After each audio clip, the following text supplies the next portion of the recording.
Iubiți frați, surori iubite din toată inima și tare, tare dragi copilași, sunt bucuros că sunt iarăși în mijlocul vostru, împreună cu scumpa mea soție, și înainte de a vă vorbi, vă citesc din Evrei, capitolul 12, versetul 1. În capitolul 11, Apostolul Pavel povestește despre mulți sfinți de pe vremuri, care au suferit cumplit, au stat prin închisori, au fost bătuți, au fost uciși pentru credință. Are o lungă listă a acestora. Și noi toți, așa suntem obișnuiți să credem acum, ăștia sunt în cer. Dincolo de soarele nostru, dincolo de întreg sistemul nostru planetar, dincolo de stelele pe care le vedem, există undeva un cer tare, tare frumos. Nu se poate spune cât de frumos e. Și acolo sunt sfinții care au fost devotați Domnului și i-au servit. Acolo sunt sfinții. Și Apostolul Pavel spune, dar sunteți greșiți, ei nu sunt acolo. Auzi ce spune în Evrei, capitolul 12, versetul 1. Noi, dar, suntem înconjurați de acest nor mare de martori. Spune, de toți cei care s-au jertfit pentru Iisus, ei au depus o mărturie pentru El și cu cuvântul, cu fapta, dar dând și sângele. Ei sunt martori lui Iisus Hristos.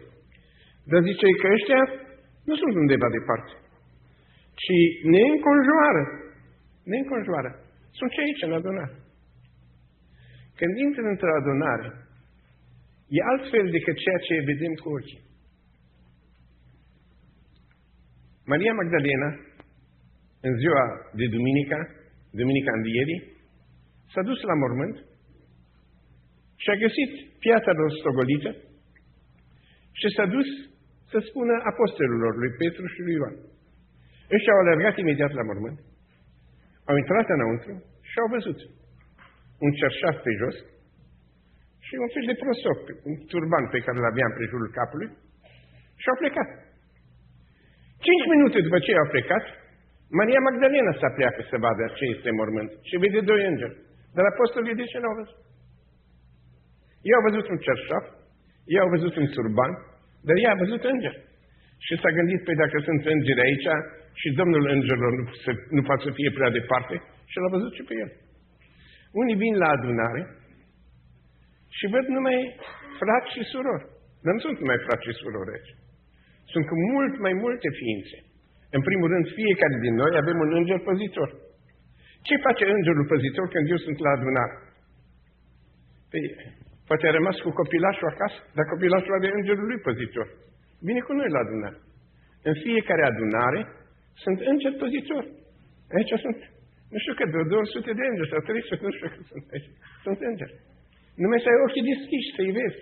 Maria Magdalena a văzut îngeri și Petru și Ioan nu i-a văzut.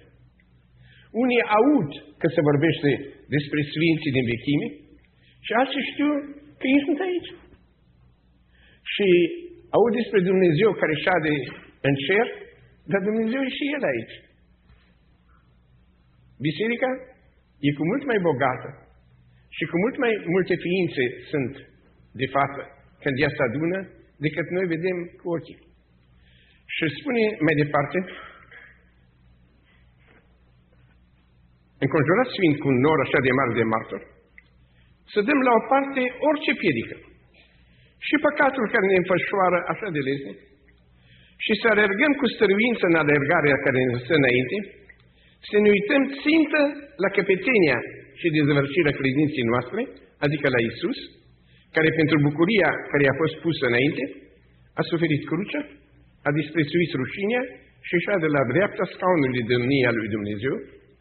Uitați-vă, dar, cu luarea în minte la Cel ce a suferit din partea păcătoșilor o împotrivire așa de mare față de sine, pentru ca nu cumva să vă pierdeți inima și să cădeți de oboseală în sufletele voastre. Uitați-vă, dar, cu luarea în minte la Cel ce a suferit, adică la Iisus. A trecut o săptămână de când v-ați adunat aici? V-ați uitat la Iisus în săptămâna asta? Păi cum, ne-am rugat noi. Bun, foarte bine ai făcut că te-ai rugat. Am vorbit despre el și asta e foarte bine. Am căutat să fac ceva pentru el. De uitat. Ce-a uitat la el? Aici spune, lasă celelalte toate. Dar trebuie să ne uităm la Iisus. Cum i-ar place unei soții sau unui soț, dacă soțul vorbește despre ea, dar de uitat la ea nu se uită. Știu de soți care nu se uită la ea. De ce nu se uită? Soția e așa de frumoasă.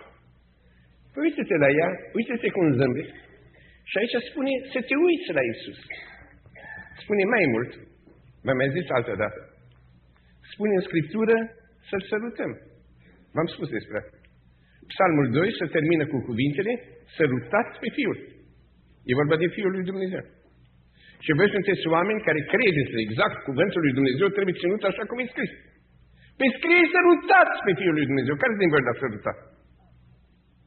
Pe scrie că sărutat. Păi cum? M-am rugat lui, mi-am făcut și eu la dreapta, la stânga lucruri. Da, dar acolo scrie sărută-l. În Cântarea Cântărilor, Mireasa spune să mă sărute cu sărutările gurii lui. Nu vrea altceva decât sărut. Și Iisus intră în casa lui Simon Fariseul, ăla l-a invitat la un ospăț, și pe masă puteți fi sigur că erau toate bunătățile, și flori, și vin, și tot ce vrei. Și Iisus intră în casa și spune, Simone, am intrat în casa ta și nu mi-ai dat. Cum n-am dat? Am spus servitoare să pună toate pe masă. Dar e câte o servitoare țoantă care nu... De ce n-ai pus pe masă tot? Am intrat în casa ta și nu mi-ai dat ceva ce nu se poate pune pe masă. Nu mi-ai dat sărutare. El se așteaptă la sărutări. Care din voi l-ați sărutat în săptămâna care a trecut? Ați făcut multe pentru el, l-ați iubit. Dar el e dornic de o sărutare.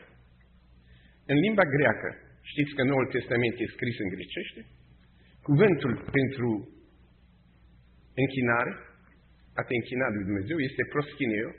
Și proschineo, dacă te uiți într-un dicționar de limba greacă, proschineo înseamnă sărutare. A te închina lui Dumnezeu înseamnă a-L săruta. A te închina, în adevăr, că există sărutări și sărutări, îți dă câte una sărutare. Și există și o sărutare adevărată, sărutare. Deci să te închini, cu adevărat, să te închini cu o sărutare. Există o insulă, Papua Noua Guinee, populația foarte, foarte înapoiată. Și s-au dus misionari acolo, nu au putut să traducă Biblia, nu au putut să predice, că ei n-au cuvântul iubirii, n-au cuvântul dragoste, n-au așa ceva. Nu știau ce este a iubi. Și nu se putea traduce Biblia, că iubire nu știau ce e. Și traducătorii au pus în loc de iubire, așa a iubit Dumnezeu lumea, că a strâns la piept pe oamenii toți, ca oricine crede în El să nu piară. Asta este iubire. Să strângi la piept. Și la Iisus înseamnă a iubi, înseamnă a da o sărutare. Așa scrie acolo. Acum, când era Mântuitorul pe pământ, era ușor să-L săruți. Maica Domnului trebuie să-L fi sărutat ca orice mamă, de mii de ori. Și Iosif și Maria Magdalena i-a sărutat picioarele, până și Iuda l-a sărutat. Era obiceiul la evrei, cum este și la baptiști, să sărute în casă. Dar acum, dacă nu mai e pe pământ, cam cum am putem să-L sărutăm? Păi când eram la închisoare, nevastă mea primea mai multe sărutări de la mine decât acum. Ca acum, câteodată, când vreau să sărut, sună telefon. Și nu pot să sărut, că trebuie să sărut la telefon. Și altă dată, când vreau să sărut, uite că a venit automobilul să mă ia nu știu unde. Și nu ajung să sărut. Dar la închisoare aveam timp să sărut și aveam posibilitate, că sărutarea nu este atâta atingerea între două perechi de buze, că două inimi care se contopesc în iubire. Care se contopesc în iubire. Și așa și despre Isus, El poate fi gândul nostru, El poate fi dragostea noastră, El poate fi multe lucruri pentru noi, dar El se vrea să fie priveliștea noastră. Deci priviți la El. E așa o desfătare, numai să te uiți la El, că uite-te la El. Îți e vreme să te uiți la copil, cine nu stă și să se uite la copilașul lui, e așa de drăguț copilașul, mai ales când este mic și... Te uiți la El. Iisus vrea ca El să fie priveliștea noastră și despre asta vreau să vă vorbesc. Când doi au o divergență, că nu se împacă unul cu altul. Fii sigur că adevărul este undeva la mijloc. Să nu ții nici cu o parte, nici cu aia. Spune, oriunde sunt 2 sau 3 adunați în numele meu, eu sunt la mijloc. Nu sunt de o parte sau de cealaltă. Iisus e la mijloc. Și credincioșii sunt contra icoanelor. Îi zice că nu-i drept să ai în casă icoană. Asta nu-i drept. Ortodoxii și catolicii țin la icoană. Zice că nu-i drept să n-ai icoană. Și unde e adevărul? Adevărul este să avem icoane. Dar nu icoane vopsite pe o bucată de lemn sau pe o pânză, ci să existe copii al lui Dumnezeu care să fie icoane ale lui Iisus. Uitându-te la ei, ascultându-i pe ei, să ai impresia, omul ăsta parcă seamănă cu Iisus. Iisus tot așa trebuie să fie zâmbit, tot așa de blând, tot așa de drăgălaș, tot așa de înțelegător, tot așa de iertător a fost. Poate nu chiar, dar chiar dacă nu chiar, dar tot seamănă cu Iisus. Noi astfel de icoane vrem. Și vai de casă care n-are așa icoană. Și bine este dacă soția este așa o icoană. Eu am avut privilegi de la Dumnezeu. Eu am icoană în casă. Ea n-are încă, dar eu am icoană în casă. Dar tot n-am disperat dacă ea n-are încă, fiindcă am abia 83 de ani, mai pot să ajung icoană. Noi suntem chemați să fim icoane. Copiii noștri, părinții noștri, cei care intră în casa noastră și cum pe icoană este desenat sau pictat chipul lui Iisus și prietenii noștri ortodoxi la icoană uitându-se pot să-și aducă mai bine aminte de Iisus, așa și noi să avem icoane. Frați și surori, asemănători cu Iisus, la care uitându-te la felul lor de viață, să-ți amintească cam așa a fost Iisus. Și vreau să vă vorbesc despre câteva icoane, imaginea de lui Iisus, oameni tare asemănători cu Iisus, unii pe care i-am cunoscut, alții despre care am auzit sau despre care am citit. Să încep cu unul pe care l-am cunoscut, unii din dumneavoastră l-ați cunoscut sau cel puțin ați auzit numele lui, e fratele Francis Vișchi, Ferenc Vișchi. Ați auzit careva numele lui? Cine a auzit numele lui? Cine știe despre el? El este un ungur de lângă Oradea, un pastor evanghelic și a fost arestat de către securiști și a ajuns să fie condamnat la 22 de ani de închisoare și a fost în aceeași celulă cu mine. Și ne povestea în celulă cum a fost arestat.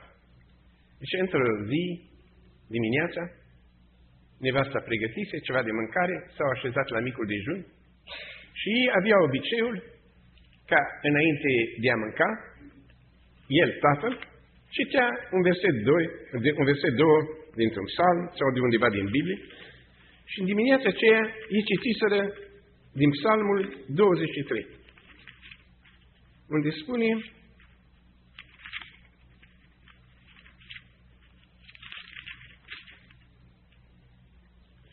chiar dacă ar fi să umblu prin valea umbrei morții, nu mă tem de niciun rău, că Tu ești cu mine. Toiagul și nuiaua Ta mă mângâie, Tu îmi întinzi masa în fața protivnicilor mei. Și deodată se deschide ușa, fără să fi bătut la ușă cineva, și învădesc 3 securiști. Ești arestat și facem percheziții. Și el a spus: poftiți, percheziționat, și a spus la nevastă și copii: mâncă mai departe liniștiți. Și i-au așezut și au mâncat. Și acum șeful securist care venise zice: dumneata mai ai poftă de mâncare? Ce, cum să n-am poftă de mâncare? Păi să împlinește tocmai ce mi-a spus Dumnezeu când la început, când m-am așezat la masă, Dumnezeu ne-a spus dintr-un psalm că El îmi va întinde masa în fața protivnicilor mei. Va fi securitatea și eu voi avea masa. Așa că dumneavoastră percheziționați, faceți ce știți și noi vom mânca foarte liniștiți. Dom'le, dumneata ești nebun? Tu nu-ți dai seama că la închisoare tu nu te duce? Și poți să pierzi la închisoare, că noi suntem contra voastră. O să pieriți la închisoare. Și el a răspuns, dacă nu numai că aș sta închis mulți ani și să pierd acolo, dar dacă m-ați omorât. Iisus ne-a spus azi de dimineață, aici, la rugăciune. Chiar dacă ar fi să trec prin valea umbrei morții, nu mă tem de niciun rău, că tu ești cu mine. Domnule capitan, dumneavoastră înțelegeți? Dumneavoastră mă puteți duce numai prin valea umbrei morții. Valea umbrei morții. Băgați de seamă, nu spune prin valea morții, prin valea umbrei morții. Umbra unui câine nu poate să te muște. Și umbra unui morți nu poate să te omoare. Dumneavoastră aveți numai umbre. Și noi avem realitatea, n-am motiv să mă tem de voi. Și foarte calm, foarte liniștit, am mers cu el la închisoare, i-am stat cu el în aceeași celulă și și-a păstrat calmul nu numai atunci la arestare, dar în închisoare, în fine, închisoare comunistă, mă închipuiți câte lucruri s-au întâmplat, nu vreau să vă le mai spun, sunt și copii aici, și trebuie să fac. Dar el, de un calm, care nu putea să fie tulburat, că toate astea sunt umbre. Nu poate să-mi facă nimic, liniștit, bucuros. Nevasta lui, cu 7 copii, au fost deportați în Bărăgan, unde n-au avut ce mânca și apa era acolo o problemă, și el liniștit, și ea liniștită. Și a făcut Dumnezeu o minune pentru el, cum a făcut de altfel și pentru mine. Nici nu se știe în România. Acum s-a publicat pentru prima oară în România Liberă, cum de-am fost scăpat. S-a dat o amnistie. Și România Liberă povestește cum? Că Radha Krishnan, vicepreședintele Indiei, a venit în România în vizită. Și a vorbit mult cu Gheorghiu Dej. Radha Krishnan era hindus, nu avea religia creștină. Dar el avea o mare adorare pentru Isus. El a studiat religia creștină, avea o mare adorare pentru Isus. Și el a spus lui Gheorghiu Dej despre Isus. Și după aceea l-a invitat pe el în India și, ca așa, dacă vine de la guvernul ăsta, trebuie să meargă și dincoace de la guvern. S-a dus Gheorghiu Dej și acolo iar i-a vorbit despre Isus. Și Gheorghiu Dej a ascultat și a spus, Domnule Gheorghiu, dă drumul la deținuți, ai atâția deținuți credincioși în Hristos. Nu v-a făcut niciun rău, dă-le. Și el l-a convins să dea drumul, să dea o amnistie în care a intrat și Vișchi, în care am intrat și eu. Dar stând cu acest Vișchi, avea impresia că uiți la o icoană lui Isus. Totdeauna așa de calm, așa de liniștit, în furtuna aceea închisorii, în foame, așa de calm. Dacă ești undeva la odihnă, la Sinaia, nu știu.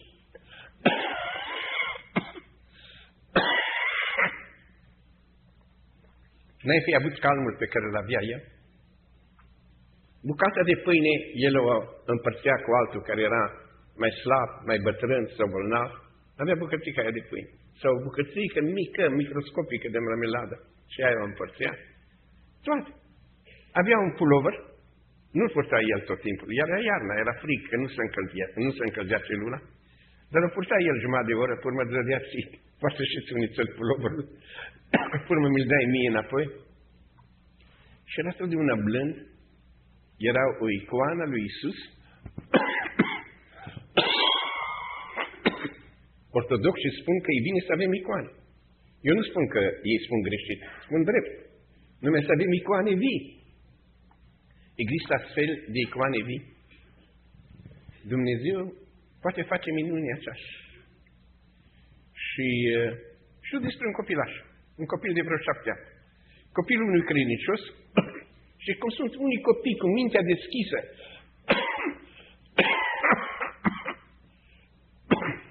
unii copii cu mintea deschisă pentru Biblie, copilul ăsta prindea lucrurile Bibliei și le înțelegea și tatăl foarte mult se bucura de el. Și au venit odată 2 musafiri în casa aia și tata urmau să doarmă acolo și tata cu musafiri au discutat diferite versete și băiatul era acolo și lua partea la discuție. Și la un moment dat au vorbit despre primirea de oaspeți. Și tata, ca să arate ce deștept e băiatul, i-a spus, mitică asta, cum îi spunea băiatul, ea explică la oaspeții aceștia ce înseamnă primirea de oaspeți. Și el a spus, dați-mi 10 minute și veți avea explicații. Bine, îți dăm 10 minute. S-a dus în odaia elaltă. După 10 minute a venit înapoi și a spus, veniți să aflați ce înseamnă primirea de oaspeți. I-a luat în odaia elaltă. El făcuse pasul pentru amândoi. Zice, asta e primirea de oaspeți. Primirea de oaspeți nu este să explici un verset, ci să aranjezi un pas. Uite un copil. O icoană lui Iisus. În unele icoane Iisus este mare, răstignit, în altele Iisus este încă un copilaș, cu Maica Domnului. Uite o icoană lui Iisus într-un copil. Eu aș putea vorbi despre atâtea icoane. Unele pe care le-am cunoscut, ca pe Vișchi, altele despre care am citit. Printre cei mai mari bogătași ai lumii este un anume Rothschild. Cel mai, cu miliardele.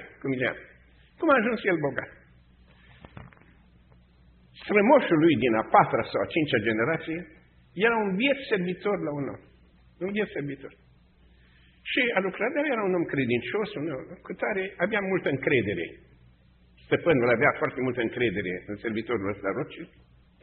Și cu vremea Rothschild, dacă a ajuns mai mare, l-a lăsat pe stăpânul ăsta și și-a făcut el o mică dugheană, o mică negustorie, să ajungă și el să propășească. Și au trecut ani în felul acesta. Și a venit vremea ca stăpânul lui să-și căsătorească fata.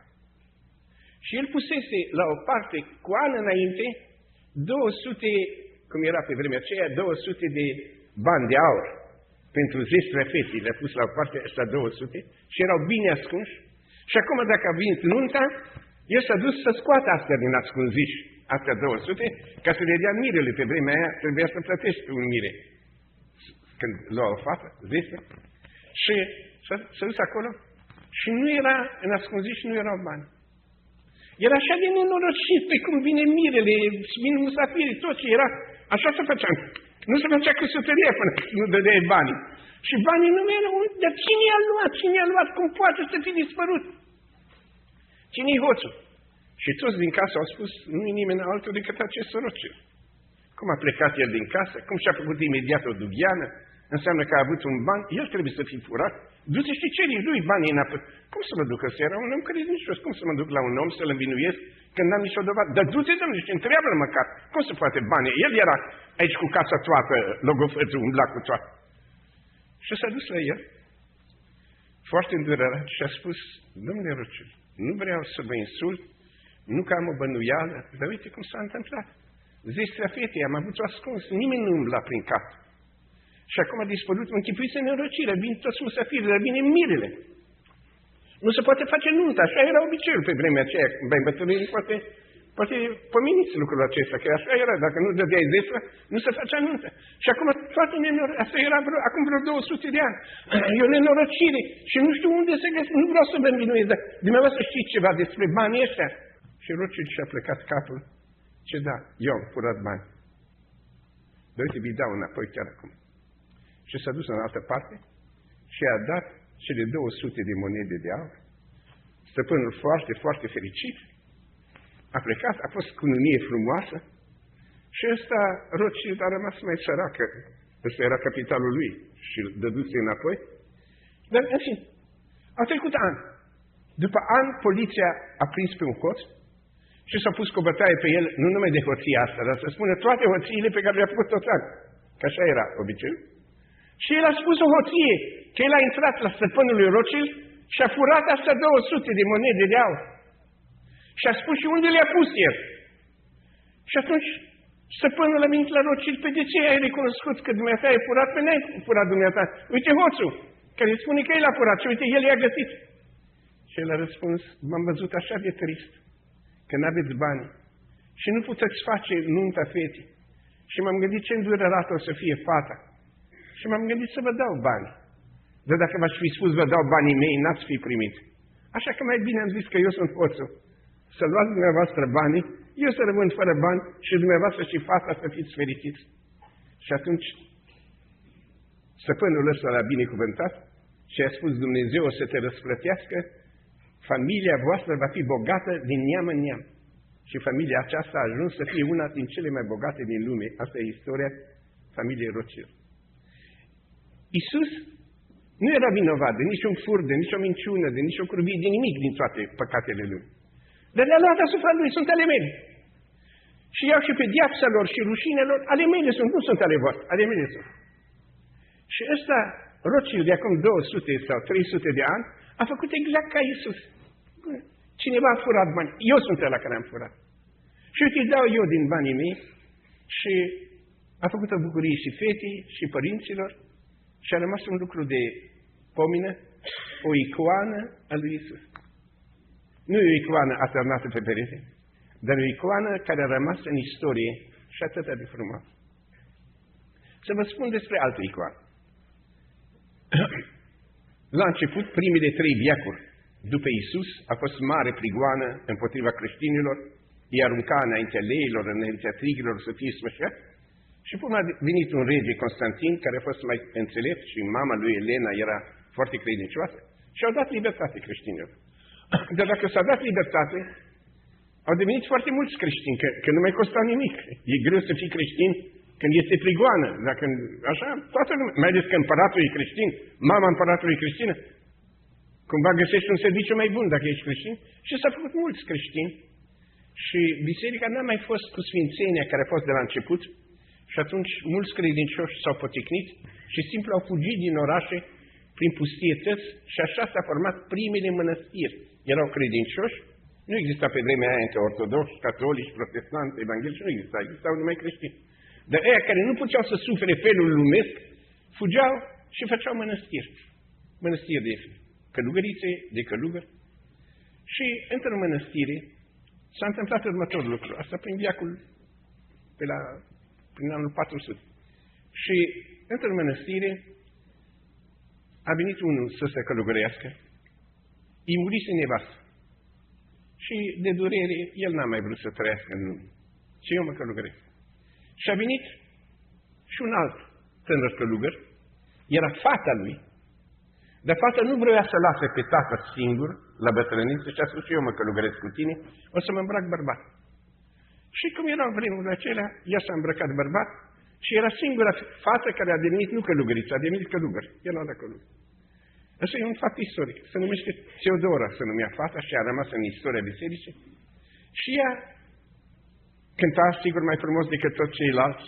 Și ea, la bucătărie, ea, că era el, acum era bărbat, dar era mai îndemânatică la bucătărie și la orice lucru, cum sunt femeile mai îndemânatice.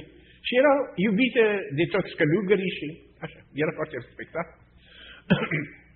Și într-o zi, el ăsta, că era și ea și el, împreună cu un alt călugăr, au fost trimis în oraș iarăși și iarăși să cumpere diferite lucruri ale mănăstirii și acolo trăgeau la un han. Și hanul, la hangiul ăla avea o fată și fata aia cumva a avut o încurcătură și a rămas însărcinată. Și când tatăl a luat-o cu bătaia, cum de ești însărcinat?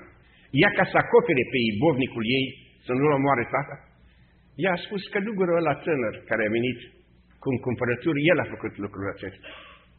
Și a venit tatăl ăla, supărat, la starețul mănăstirii, mi-ai trimis un tânăr călugăr care parcă arată parcă a fi un sfânt și uite ce a făcut fetei mele. Și călugărul i-a chemat pe amândoi care au fost și a strigat la ăsta, ea, la Teodora, i-a spus, ticălosule, cum de-ai îndrăznit să faci fața asta? Mi-ai făcut de rușine și pe Hristos și mănăstirea, afară din mănăstire. Ai făcut-o sau n-ai făcut-o? Și Teodora și-a zis, dacă eu spun acum că n-am făcut, pe cine a făcut? Probabil călugărul celălalt. Sau alții. Și îl dă afară pe călugărul celălalt. Pe dacă el e așa de păcătos, călugăr fiind, să facă așa păcat, dar apoi dacă îl dă afară din mănăstire, o să se piardă cu totul.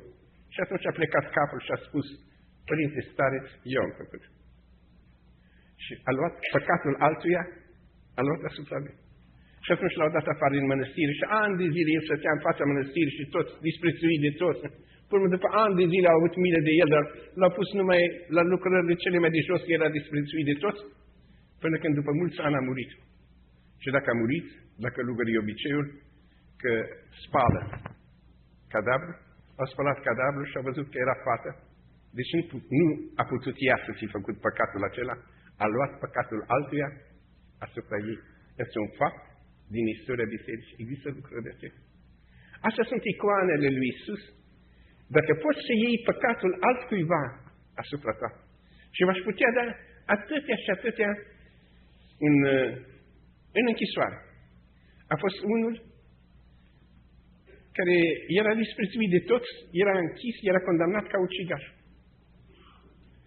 Și numai unde cunoștea el prietenie adevărat cu un credincios, unde putea să se încreadă, el a povestit că a venit odată acasă și a găsit tocmai pe cineva care ucisese pe soția lui, mai avea cuțitul în mână cu care o ucisese și când până și-a dat seama ce a făcut și când l-a văzut pe ăsta intrând, zice, iartă-mă, scapă-mă! Și a spus să scap eu. Iau eu păcatul ăsta asupra mea. Și el și-a însușit crima făcută de celălalt. În închisoare, un criminal a omorât pe altul. El iarăși a luat păcatul ăsta asupra lui. Și la moarte, el a povestit ce a făcut. A scăpat pe un criminal, luând el păcatul asupra lui. Exact ce a făcut Iisus. Există oameni de aceștia care sunt icoanele lui Iisus. Astea sunt lucruri neobișnuite. Dar să vă spun lucruri obișnuite. E așa de bine în închisoare, e așa de bine când așa ceva se întâmplă în închisoare, e bine când se întâmplă în viața de toate zilele, să ieși înainte și să spui, eu am făcut.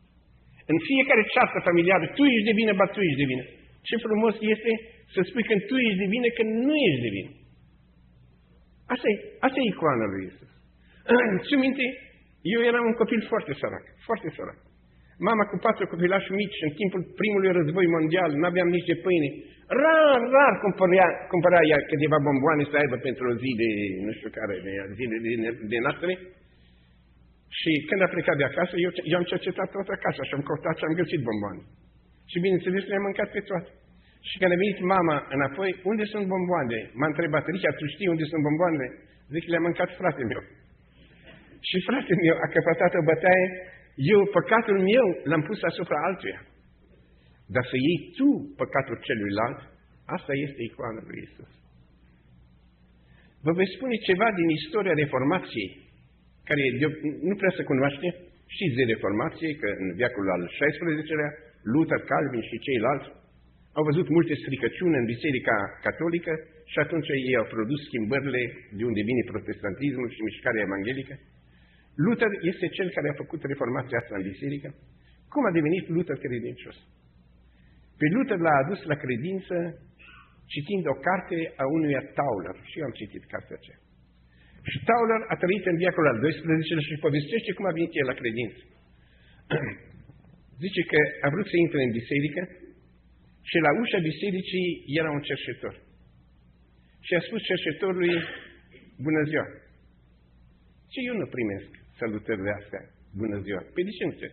Și că n-am niciun rost, bună ziua. E ca și cum mi-ai spune să ai un nas în mijlocul obrazului. Fiecare om are un nas în mijlocul obrazului. Pe ce dorință e asta? Să ai un nas în mijlocul obrazului. Și dumneata îmi spui bună ziua. Păi nu sunt. Zice în psalm, aceasta este ziua pe care Dumnezeu a făcut-o. Pentru ce a făcut-o? Ca să mă bucur și să mă veselesc în ea. Toate zilele sunt bune. Ce rost are să spui cuiva bună ziua? Zilele sunt bune. N-am cunoscut niciodată o zi care să nu fie bună. Și bine, dacă nu-ți place bună ziua, te spun să ai o viață fericită. Și nici asta n-ai nevoie să-mi spui. Că eu sunt fericit toată viața mea. Când am, sunt fericit că am. Când n-am, sunt fericit că n-am. Când mă mângâie cineva, sunt fericit. Când mă bate cineva, sunt fericit. Fiindcă știu că toate zilele vieții mele au fost înlănduite de cine? De Dumnezeul cel bun, de Dumnezeu al dragostei. Și eu mă încred în El. Deci poate să fie, sunt totdeauna numai fericit. Eu n-am nevoie de cuvinte de astea de fericire. Eu sunt fericit. Și ce vorbești Dumnezeu? Cum adică fericit? Tot ce spune, tot ce face Dumnezeu? Dacă Dumnezeu o să hotărască la urmă să te bage în iad. Și păi mai fericit aș fi să fiu în iad, fiindcă Dumnezeu mă vrea în iad, decât să fiu în cer contra voii lui Dumnezeu, să mă bag eu cu sil. Dacă Dumnezeu crede că locul cel mai bun pentru mine e iadul, să fie bucuros Dumnezeu că eu sunt în locul în care m-a pus El. Dorința mea este bucuria Lui. Eu altă dorință n-am. Eu sunt un om fericit și toate zilele mele sunt bune. Psalmul 118, acolo sunt cuvintele, aceasta e ziua pe care Domnul a făcut-o ca să ne bucurăm și să ne veselim în ea. Psalmul acesta e psalmul pe care îl cântă evreii în seara de Paște. Iisus, mergând spre Ghetsemane, asta a cântat. Aceasta este ziua pe care Domnul a făcut-o. Ziua când El mergea la Ghetsemane să fie condamnat la moarte, și asta este o zi făcută de Dumnezeu, și a putut să se veselească și în ea. Și s-a uitat Tauler la el și spune, dar de când ai venit dumneata la starea aceasta de fericire? Zice, păi de când am lăsat lumea, am intrat în fericire. Și dar cine ești dumneata? Ce ocupație ai? Zice, eu sunt rege. Ce fel de rege? Care e regatul dumneavoastră? Ce regatul este inima mea în care domnește Iisus. Și Tauler a văzut că există, Tauler era catolic. Și pentru prima oară a văzut o icoană a lui Iisus. Dar nu o icoană atârnată pe perete, nu o icoană pictată pe zidul bisericii, dar un om care trăia pacea și liniștea asta lui Iisus. Și vă doresc tuturor să nu fiți contra icoanelor. Când vă întâlniți cu un ortodox, să nu vorbiți contra icoanelor, să vorbiți foarte bine că aveți icoane. Și noi avem icoane. Icoanele noastre sunt cei care cu adevărat sunt credincioși și care primesc pacea de la Dumnezeu, care primesc calmul, liniștea aceasta, ei să știu în mâna lui Dumnezeu. Asta e ceea ce am vrut să vă spun. Să avem icoane de acestea, să le avem în inima noastră. Dar în Scriptură spune să vă uitați la Iisus, nu la o icoană lui Iisus. E foarte bine icoanele astea. Dar nu putem să ne uităm la Iisus însuși. Și vă dau numai aici o explicație din Biblie, după aceea o să închei, nu vreau să o fac prea lungă. Trebuie să vă dați seama că Biblia este scrisă într-o limbă foarte săracă. Ei n-aveau cuvintele care le avem noi, n-aveau limba noastră. În toată Biblia nu există cuvântul sentiment. Nu există cuvântul emoție. Așa sentimente sunt în Biblie, dar ei n-aveau cuvântul sentiment. N-aveau cuvântul emoție. Nu aveau cuvântul inteligență. Nu aveau cuvintele acestea pe care le avem noi. Aveau cuvinte tare, tare puține. Și cu cuvintele astea puține trebuia cumva să ne spună lucruri așa de mari. Spune, priviți la Iisus să poate lucrul acesta. Spune Iisus lui Natanael, vei vedea înger urcându-se și coborându-se. Ai văzut înger? Păi Natanael, de ce să vadă și voi să nu vedeți? Zice, în altă parte, noi vedem cu fața descoperită slava lui Dumnezeu. Care din voi ați văzut slava lui Dumnezeu cu fața descoperită? Biblia a putut să întrebințeze numai cuvântul a vedea, fiindcă nu avea cuvintele pe care le avem noi. Noi am spune astăzi a evoca. Noi putem vedea în multe feluri, putem vedea cu ochii, putem vedea și altfel. Eu pot să șed acum aici și pot să evoc, uite acum văd pe nepoata mea, uite acum văd pe nepoțel, pe stăl nepot, eu pot să-i văd. Ia închideți ochii și gândiți-vă la o ființă iubită. O puteți vedea, nu? Nu vezi în sensul fizic, dar cred că fiecare mamă, dacă are un copil în alt oraș, vede copilul acesta. Nu? Și nu numai că vedem pe un om care e departe, putem să și vorbim cu el. De câte ori sunt nu știu unde și zic, păi dacă întâlnesc eu pe fratele ăla, îi spun așa și așa, și dacă cumva el îmi spune așa și așa, eu îi spun, nu, așa și așa, și duc o lungă discuție cu el, dar el nu e aici, nu? Fiecare duce discuția acestea în imaginație cu cineva. Asta înseamnă a evoca pe cineva. Și noi putem evoca pe Iisus. Când am intrat în biserica aceasta, astăzi, i-am evocat, eu, în sensul acesta, eu am văzut pe îngerii care sunt aici. Am văzut pe sfinții care sunt aici. Când intru în biserică, eu văd pe Iisus care este aici. Așa cum aș putea vedea pe un frate care este absent. Noi îl putem chema aici și putem sta de vorbă cu el. Și uite, eu închei spunându-vă numai de unul cum a învățat să-L vadă pe Iisus.